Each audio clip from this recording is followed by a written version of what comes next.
What's good, everybody? It's your man Big Dom, host of the TruPlayaz podcast, hitting you with the upfront, blatantly honest, in your face, no punches held opinions on sports, current events, relationships, and many other topics along the way.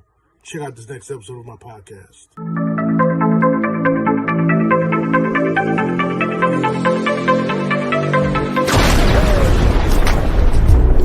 You can never be too G'd up for love.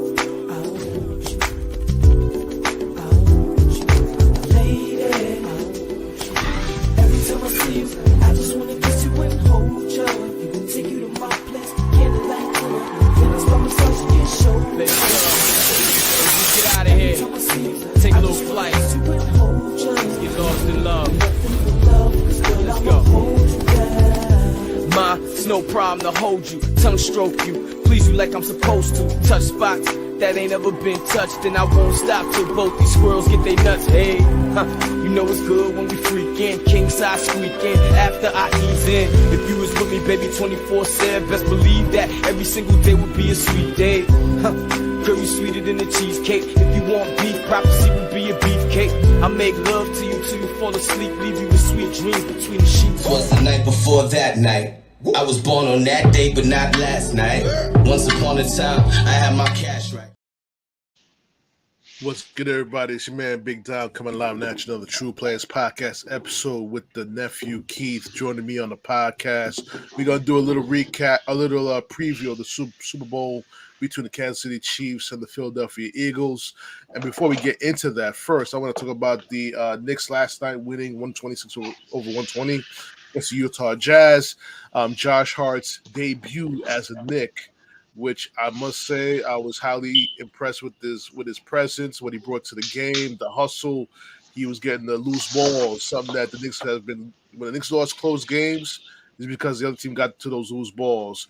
And Josh Hart got to those loose balls, made 2 big 3-pointers in the fourth quarter, pretty much helped out the team in areas that they were seriously lacking at. And I'm hoping it could be a turn for the better. They'd be higher up in the standings, so they don't have to pay the playing game. Jalen Brunson dropped 38 points. Brandel with 31 points. Archie Barrett with 20 points. I think his presence in the Knick lineup is gonna do 2 things. It's gonna help RJ Barrett. It's going to help Jalen Brunson. It's going to help IQ coming off the bench as well, because it's going to take away the pressure of them guarding the top players, the top wing players in the NBA, and they need to focus more on their offense. And also, but it's also the negative in that is he's going to cut into time into Quentin Grimes. You already saw it affected Deuce McBride already. He didn't play yesterday, and I think it's going to get even more. The line's going to get shortened. It's going to be more of an 8-man rotation. Once he gets his foot in the door with Tom Thibodeau's defense and offense, it's going to be an 80-man rotation. So someone else is going to fall off that lineup. So I like what I saw. So let's see what happens when they pick the Nets tomorrow on tomorrow. All right. So now we're gonna get into the preview of the Super Bowl. And like I said, we got a Philly fan on the podcast with me, my nephew Keith. So Keith, introduce yourself to the people. How y'all doing? My name's Keith Slaughter. Dom is best friends with my stepfather Joe, and yeah, so that's how I am. And I'm just a Philly fan at heart. I'm a Philly fan because Mike Vick. Growing up watching football, Mike Vick was my favorite player, so I just enjoyed watching him play. And when he came from the Falcons, I was really too young to really like fully understand and watch him. He was like 2002, 2003, so I was really young. So then once he came to Philly, I was like older and I was watching sports more. So then that's just how Philly became my team. So I've just been watching the Philly boys ever since then. Got you. So you're a young kid at the time back when Andy Reid was the head coach. Yeah, Andy Reid at the time. Yeah. Andy Reid, Jeremy Maclin, Deshaun Jackson, LaShawn McCoy. Mm-hmm. Yeah, we had a pretty solid squad. Yeah, that was the squad for those years with Donovan McNabb, and then they finally made the Super Bowl with T.O. T.O., yeah. So it was big things. I was able to watch them win the Super Bowl with Nick Foles. a couple of years Solid, back. yeah. So good things happen. I know. I just hope Philly don't burn the city down if they win another Super Bowl. That's my Yeah, worry. nah, that's their thing. The Philly people, they once they win, they go crazy. They'll tear the city up, flip Yeah. cars and everything. Hope your car is not in the city in Philly. Nah. You better not be in the city. For real. I definitely. So now it's gonna be a good matchup. I think. In your opinion, Keith, you're a former football player. You played football into college. What do you think the keys of the game for each team to possibly win?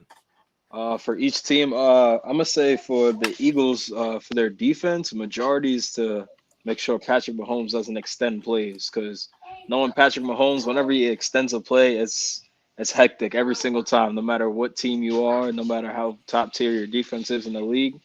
Once Patrick Mahomes extends a play, he's gonna find somebody and it's gonna get there. So that's the one thing we have to capitalize on, keeping him in the pocket and keeping him under pressure. And even when he is under pressure, he's still amazing. So it's not too hard. We just gotta do the best we can and be on our keys. That's the best thing we can do. So that's our best bet for that on defense. And for offense, I feel like we just stick to what got us here. Don't change up too much. Don't try to be too fancy. Don't try to Mhm. go too crazy because it's the Super Bowl. Just treat it like any regular game and just ball out how we've been doing all year. So run, pass, or run, whatever we got. That's just stick to how we got here. And we'll just keep it running. Got you. Got you. I think there's very, very good, great points. Also, I think that the ankle injury with Mahomes is going to slow him down a bit. He still got Kelsey. He got Travis Kelsey throw the ball to, and I think they what he got Schuster, Yeah, Juju Juju Smith. Juju Smith Schuster Smith. Yeah, Um, I think in this game, Keith, I think they're gonna miss Tyreek Hill. yeah, They're gonna miss Tyreek Hill I agree. Yeah. because they're gonna figure out they're gonna clamp down on Travis Kelsey. They're gonna clamp down on the other receivers, and that Tyreek Hill element would have been the Mhm. difference in that game. Yeah, Um, I think personally, I think Kansas City Chiefs defense have fell off tremendously. I don't think they can handle Jalen Hurts and AJ Brown and what those boys are bringing to the table. You know, so tell me a little bit about the offense with the Eagles. What do you think about that? yeah. So their Kansas City, their defense, I would say their defensive line is actually pretty solid. They know how to get in and get to whoever there's back there. I'll tell that 100% of the time.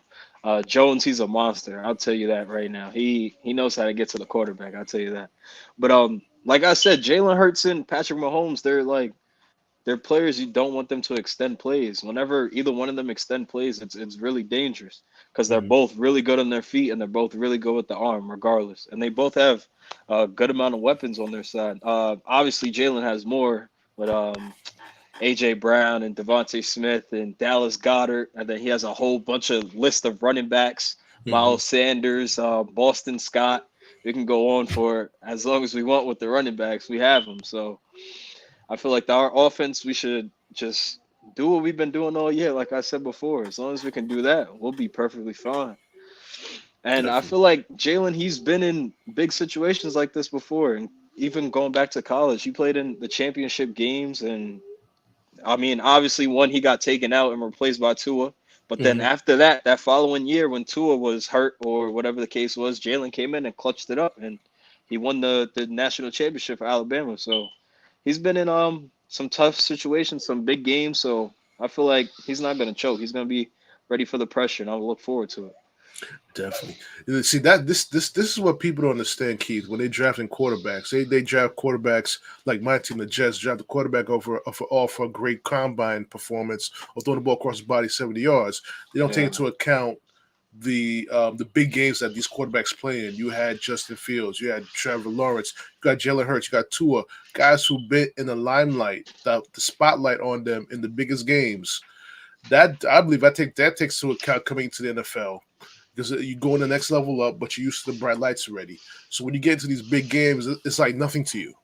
It's like nothing to them. They just go in there and play it as if it's a regular game. Unlike my quarterback at the Jets, Zach Wilson, yeah, he you know got caught up the bright lights in New York and being a MILF hunter, he couldn't throw a screen pass. But I digress.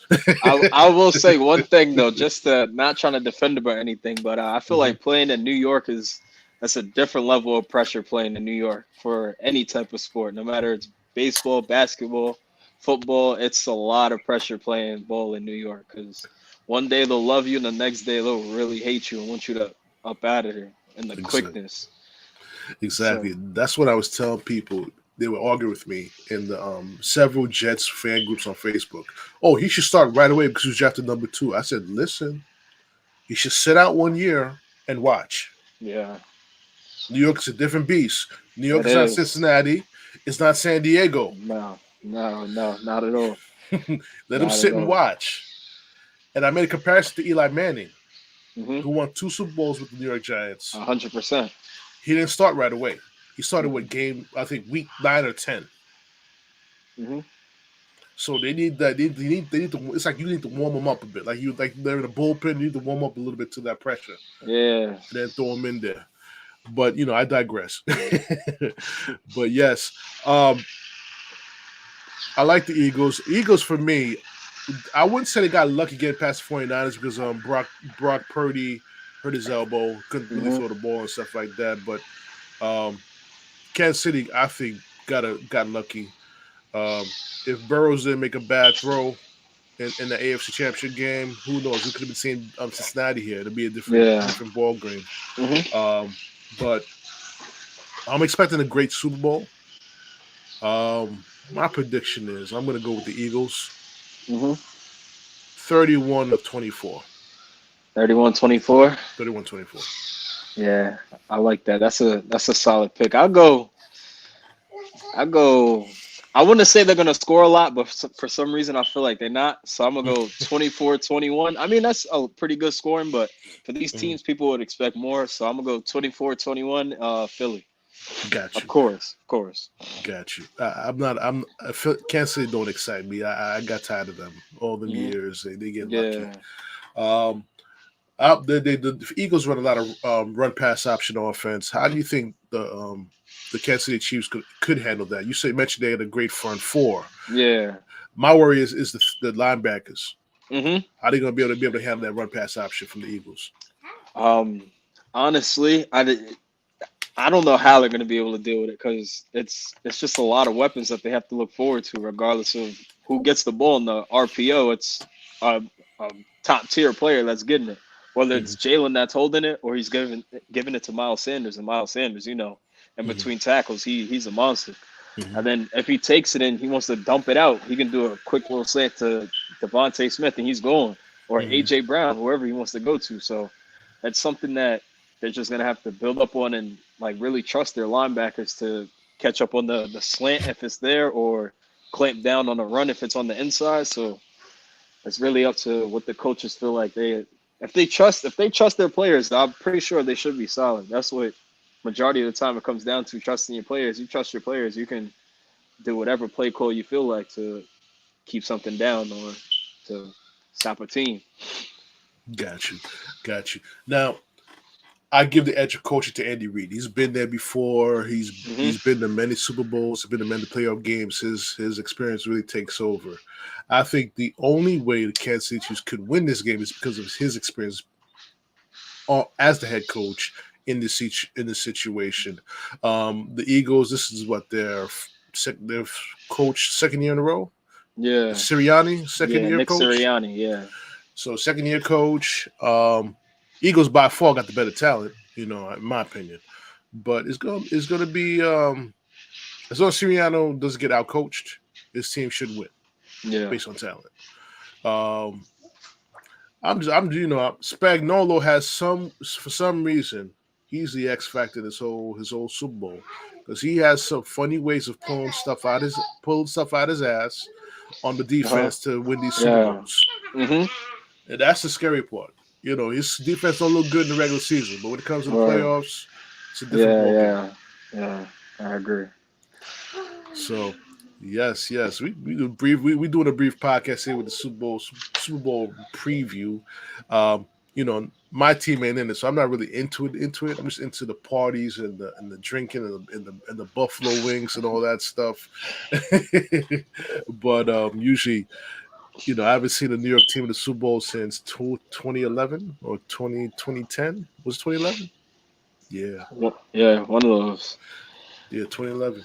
That was a Giants. So Yeah, definitely wasn't the Jets. no, not the Jets. Not the Jets. The Jets don't need to share a stadium. The problem is, I tell people every day that the Jets should not be sharing no stadium with the Giants because I think that's like a little curse.